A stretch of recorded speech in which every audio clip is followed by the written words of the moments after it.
बोलिए भारत माता की। अरे लोहारू की आवाज है, थोड़ा लगना चाहिए। सही कहा जेपी जी ने। बोलिए भारत माता की, भारत माता की, भारत माता की। लोहारू विधानसभा क्षेत्र की एक जनसभा में मंच पर आसीन जिनको कि अभी आपने सुना, ऐसे आपके माटी के लाल और लोहारू की जनता के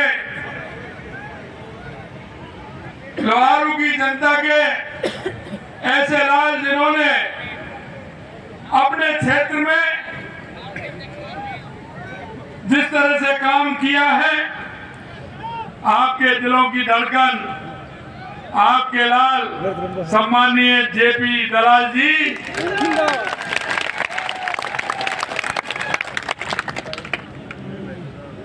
जनरल डीपी बख्शी, सांसद राज्यसभा,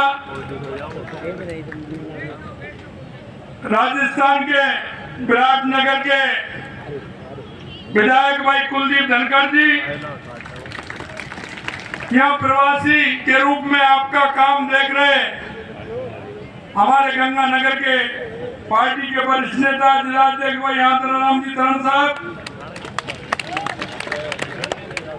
वरुण जी शिवराम जी, सुनीता जागड़ा जी, रवि मेहमिया जी, रविंद्र मनोली जी, विकास गिरी जी, श्रीमती राजवाला शिवराम जी, रामफल शिवराम जी, सुनील शर्मा जी, विक्रम जागड़ा जी, अनिल शर्मा जी, तोसाम सुबे सिंह जी, विधानसभा प्रभारी रामकिशन शर्मा जी कुंडल, विजय शेखावत जी, पूर्व जिलाध्यक्ष रिटायर्ड मेयर पवन कुमार जी, कालू जी कुंडल, रामकिशन जी सरपंच, महेंद्र जी चांदवा और मेरे सामने बैठे मेरे पूजा योग बुजुर्गों, नौजवान दोस्तों और मेरी माता बहनों, सबसे पहले तो मैं आप सभी का अभिनंदन करता हूं, वंदन करता हूं, आप सभी को नमन करता हूं, क्योंकि आज शक्ति और भक्ति का पर्व नवरात्रा है। आज मैं इस नवरात्रा के मौके पर आप सभी को बहुत बहुत शुभकामनाएं और बधाई देना चाहता हूं और हमारे प्रत्याशी भाई जेपी दलाल जी को भी बधाई देना चाहता हूं और मैं कहना चाहता हूं आने वाले समय में हरियाणा के अंदर हैट्रिक लगने वाली है। हैट्रिक मित्रों, मैं आपसे इतना निवेदन करना चाहता हूं कि जेपी जी ने बहुत अच्छी बात रखी है। कांग्रेस के बारे में उन्होंने कहा है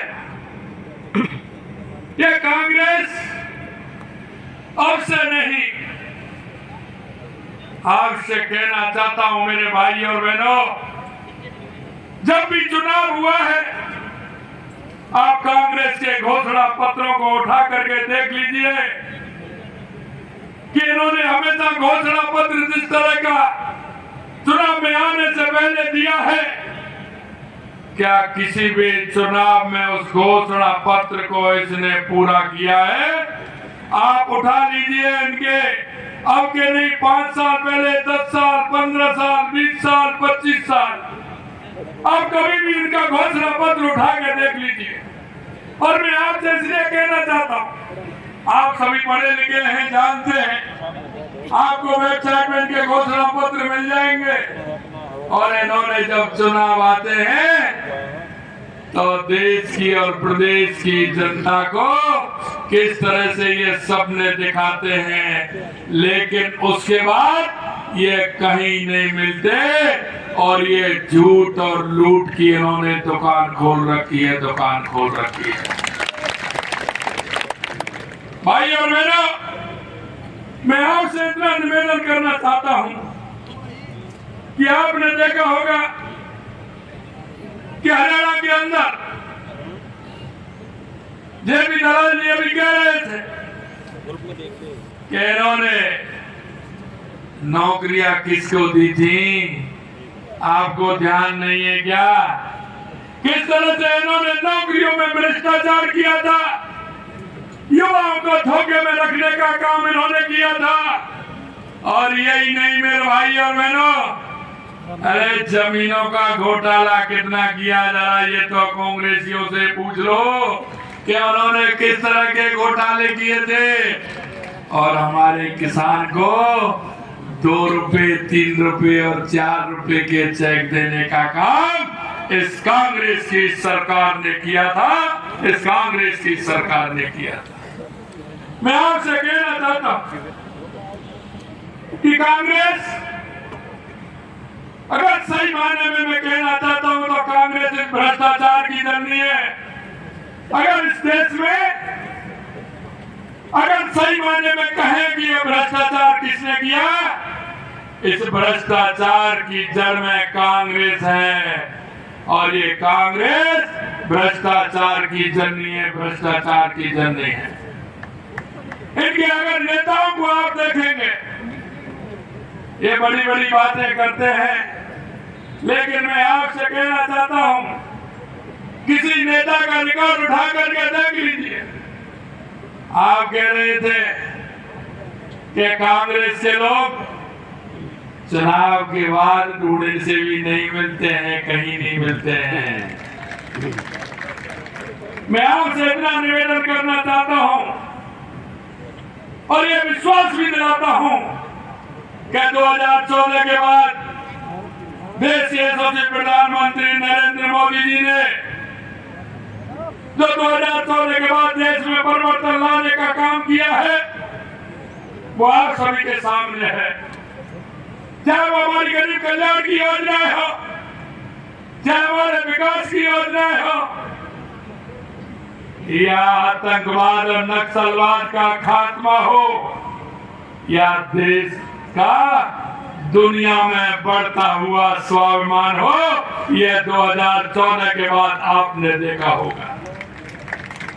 कहीं किसानों को सम्मान निधि मिलती थी क्या? 2014 से पहले कभी किसानों को सम्मान निधि मिली थी क्या?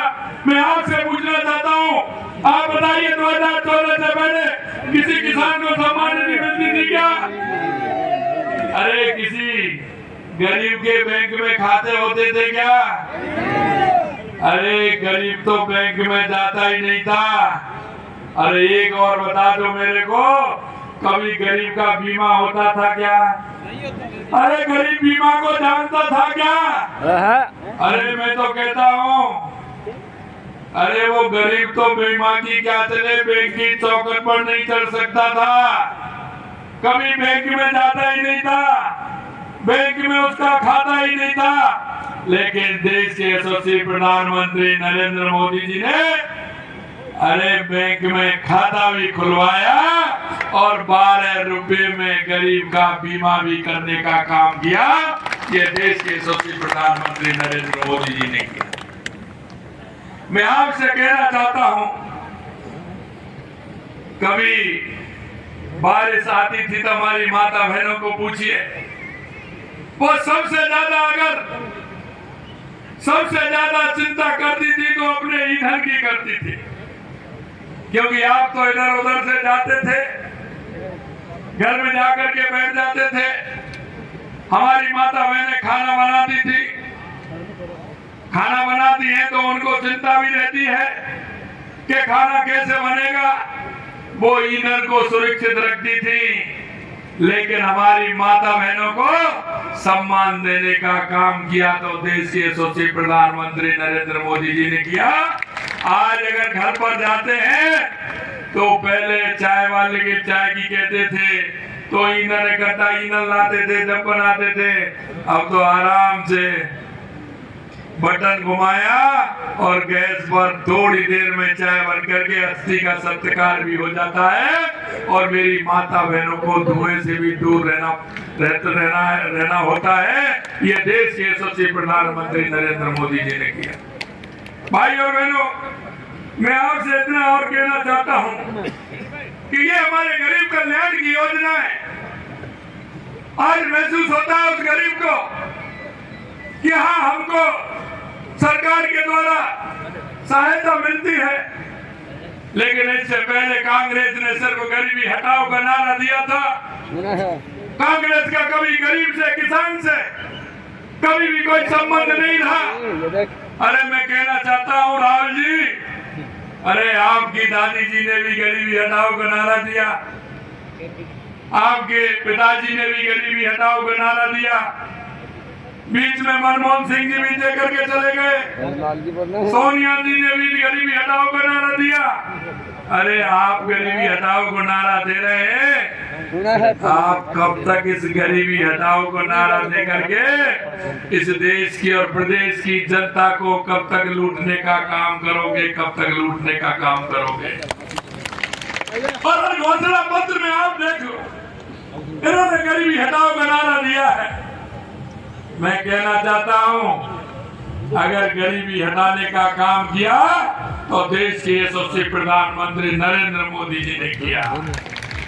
आपको पता है मेरे भाई और बहनों, तीसरी बार सरकार बनते ही और पहली फाइल थी तो या तो किसान की थी जिस पर हस्ताक्षर किए, या हमारे गरीब भाइयों की तो उनको मकान बनाने के लिए स्वीकृति जारी की थी। आज किसी भी गांव में देख लीजिए, प्रधानमंत्री आवास योजना आपको हर गांव में मिल जाएगी। उस मेरे गरीब भाई को मकान भी मिलेगा और साथ में शौचालय भी मिलेगा, और गरीब भाई को पंडित दीनदयाल उपाध्याय ज्योति योजना के माध्यम से बिजली का कनेक्शन भी मिलेगा। ये देश के यशस्वी प्रधानमंत्री नरेंद्र मोदी जी ने किया है। मैं आपसे कहना चाहता हूं, यही नहीं, देश के यशस्वी प्रधानमंत्री नरेंद्र मोदी जी ने हर किसान के लिए, क्योंकि उन्होंने बताया कि 4 जातियां हैं और वो जातियां हैं युवा, महिला, किसान और मजदूर। और मैं कह सकता हूं कि इन साथियों में पूरा सब कुछ समाया हुआ है, क्योंकि अगर युवाओं की कोई चिंता करने वाले हैं तो देश के यशस्वी प्रधानमंत्री नरेंद्र मोदी जी हैं, और हमारी माता बहनों की चिंता करने वाले हैं तो हमारे देश के यशस्वी प्रधानमंत्री नरेंद्र मोदी जी हैं। अगर किसान की चिंता करने वाले हैं तो हमारे देश के यशस्वी प्रधानमंत्री नरेंद्र मोदी हैं।